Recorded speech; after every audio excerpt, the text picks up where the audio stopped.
Flash Report. Mas matindi pa sa labanang Toyota versus Crispa.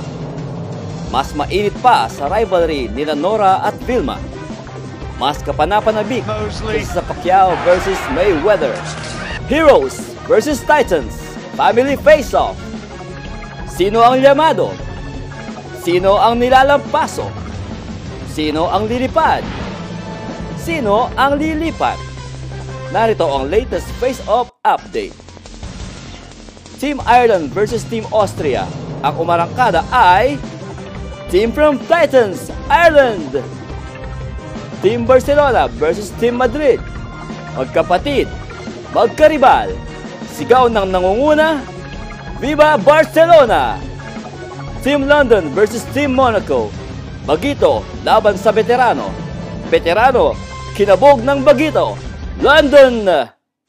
Team Paris versus Team Switzerland. Inbound versus outbound. Sino ang in? Sino ang out?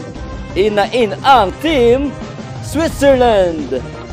At para sa three-way face-off, Team Benelux versus Team UK versus Team Singapore B. See you on top. Magkakatotoo? Di yan uubra kay Rico Mambo, UK. Team Rome versus Team Milan versus Team Singapore A.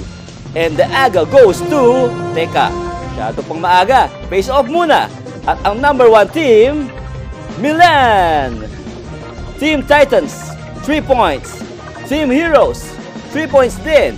Pero sino ba ang overall winner? Walang iba kundi Team Heroes! But wait! Huwag munang mag-celebrate. Isang commercial unit lang ang lamang. May 1 week pa kaya abangan ang mga susunod na kabanata. Let the battle continue!